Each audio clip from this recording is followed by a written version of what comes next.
After this teen's death left her family shaken, they included a powerful message in her obituary. Sadie Riggs was a vivacious teenage girl whose career aspirations involved fighting fires and caring for animals. Sadly, the Pennsylvania native never got the chance to fulfill her dreams, for Riggs tragically passed away at the age of just 15. And the obituary, written by her family, sent a powerful message to those they deemed responsible for her untimely and shocking death. Born in Bedford, Pennsylvania in 2001, to Father Eric and Mother Beverly, Sadie endured something of a difficult childhood. For you see, she was abandoned by her drug-addicted mom in her infant years. And it was only when she was taken in by the sister of her stepmother Alicia that she experienced some stability. That woman's name was Sarah Smith.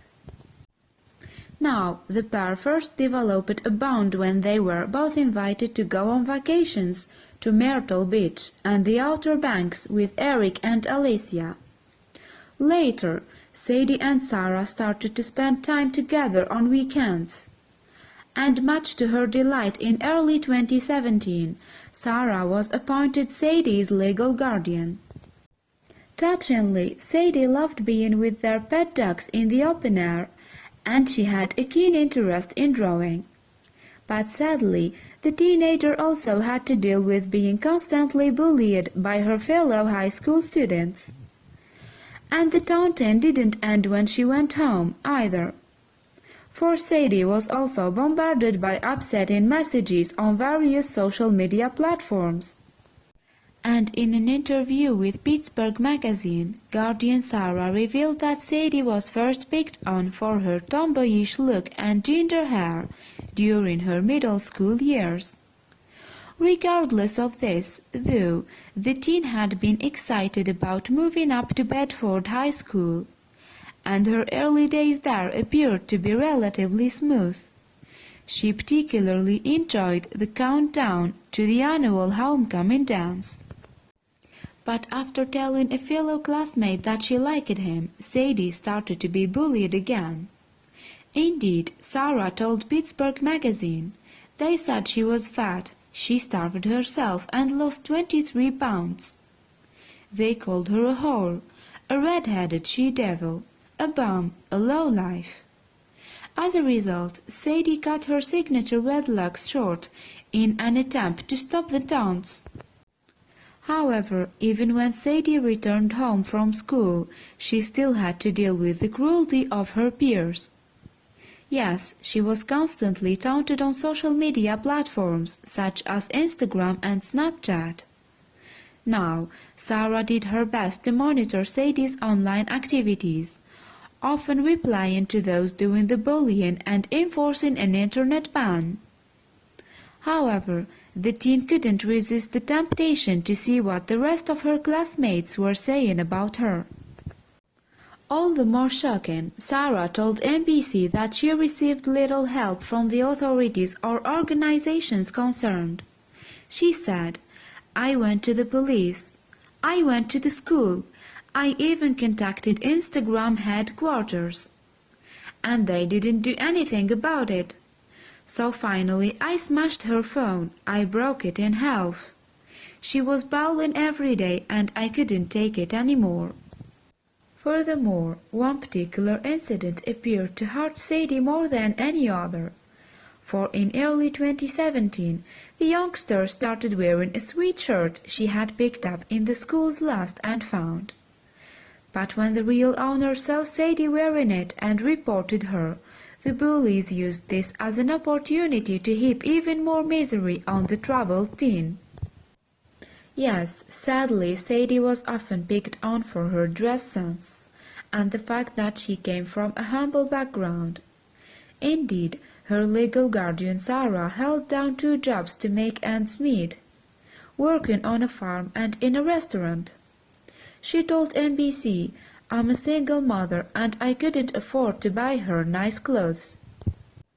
Nonetheless, Sadie's grandmother Stephanie urged the teen to fight back against her tormentors, But the youngster instead started playing truant and, even more worryingly, self-harming. As a result, Sadie received both medical and psychological treatment. But in April 2017, the teen overdosed on her medication and was rushed to hospital. Subsequently, she spent 5 days in a psychiatric facility, according to Pittsburgh Magazine. And after leaving the facility, Sadie attended a summer school initiative designed to help kids with similar emotional problems. Initially, Sarah believed that things were improving for the teen. But her world came crashing down in June 2017 when she returned home with her father Jeff to an unimaginable sight.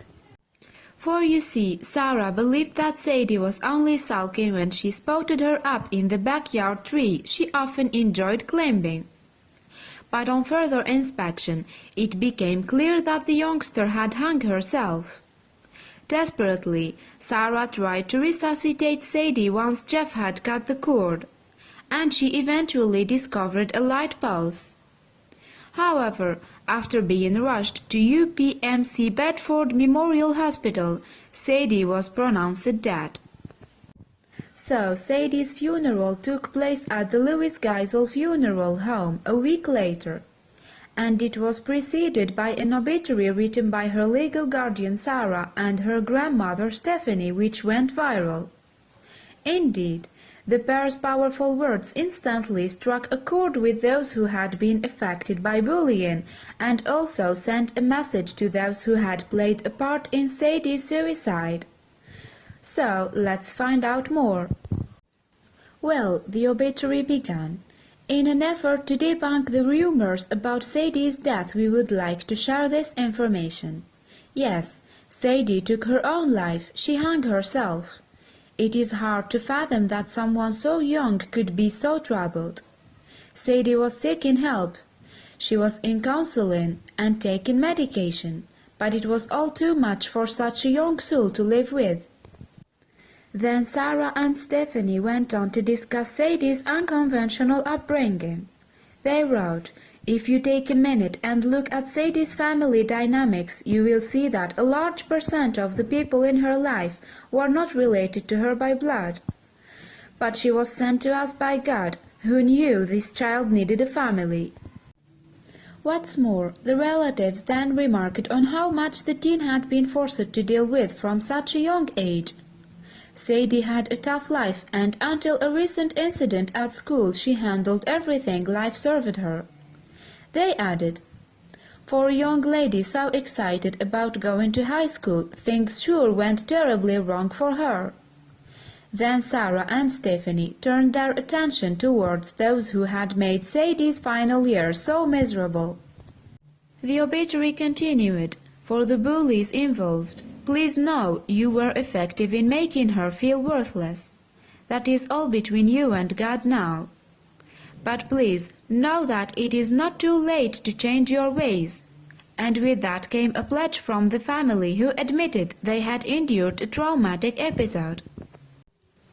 "Sadie's death has taken us to dark places," admitted Sarah and Stephanie. "We will stick together and protect one another as we try to make sense of this tragic loss."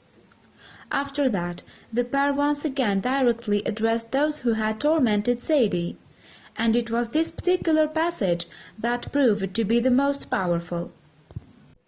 "To all the bullies out there," the obituary continued, "I just want you to know that as much as we despise your actions, never, ever do we wish for you to feel the paralyzing pain that engulfs our bodies." Heartbreakingly, Sarah and Stephanie then described this pain as so severe that it makes the simple act of breathing difficult. Touchingly, Sadie's legal guardian and grandmother then reflected on whether they could have prevented Sadie's death. Indeed, they told of the guilt that leaves us wondering what we could have done differently, or that struggle to remember the last words we spoke. They then made the hugely emotional statement, "Our hearts are beyond broken."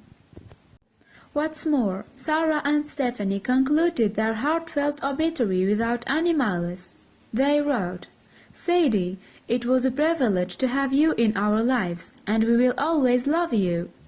May you find peace in the arms of God, and may we all be kind to one another." And after that, the family added a message to mourners wishing to pay their respects. In lieu of flowers, the family of Sadie asked that you be kind to one another. It read, "Now, interestingly, these touching sentiments struck a chord with many. In fact, Sarah and Stephanie have received several acts of kindness since posting their emotional farewell. For instance, an anonymous Chicago native sent the pair a memory tree, while 2 Bedford businesses put up signs outdoors saying, 'Be kind for Sadie's sake.' Also, the local community in general was responsive, donating money to Sadie's funeral. And then there was the high school student who offered an apology for the time he had insulted the bullied teen. Crucially, though, Sadie's obituary has touched the hearts of many online, even fueling a wider debate about bullying in schools. In fact, Sarah and Stephanie's words ended up going viral. For instance, Jenny Robson of Faith It, a site focused on inspirational true stories, was just one of the many who felt compelled to highlight the obituary.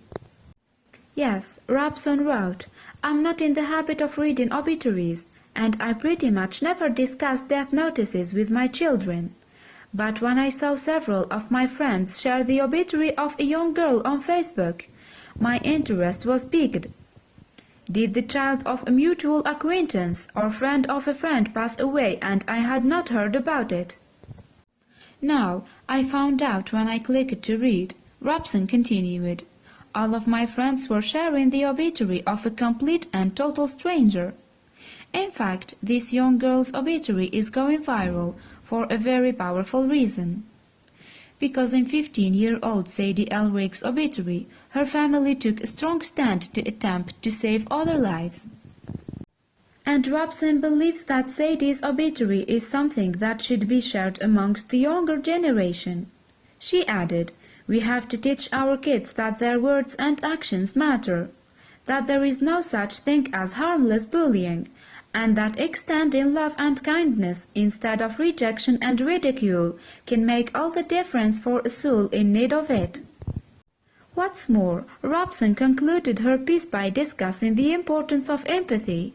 She added, "We have to instill in our kids the ability to ask themselves, 'What would if I feel like if someone said or did that to me?' As Sadie's obituary proves, how we teach our kids to treat or not treat others can be the difference between life and death." And even more bloggers pitched in. For example, Karen Johnson from mom-focused site Babel offered her condolences and gratitude to the family for opening their hearts. She wrote, "Whether or not Sadie's family ever receives answers, explanations or apologies from those who bullied their daughter, their reality is a future less bright without Sadie. We thank them for using her obituary as a platform to help stop bullying and spread kindness instead." In fact, a study published by the Centers for Disease Control and Prevention in 2015 discovered a worrying statistic. Yes, suicide among middle-aged teenage girls was at its highest rate for 4 decades. And now that the entire world is online, the ability to carry out cyberbullying has arguably further complicated the issue. For you see, a different study by Florida Atlantic University's Cyberbullying Research Center also made for startling reading. It found that youngsters who are subjected to both cyber and face-to-face bullying are 11 times more likely to try and take their own lives than those classmates who aren't bullied. Samir Hinduja from the university told Pittsburgh Magazine, "The kids think there is no escape. They are living it at school, and they are living it at home. It's very painful." Furthermore, the subject was explored in the article, "Have Smartphones Destroyed a Generation?"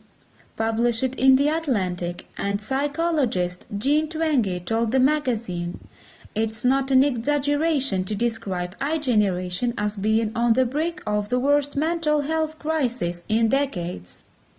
Much of this deterioration can be traced to their phones."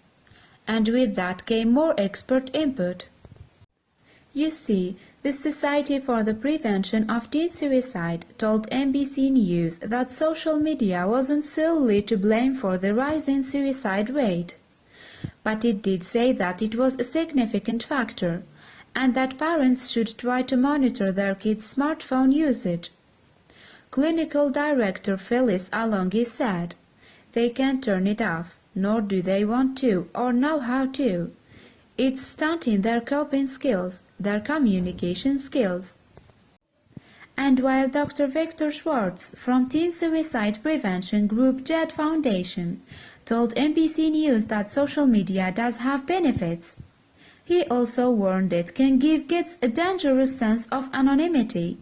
He said, "As a result, they do things that they would not otherwise do in a face-to-face situation."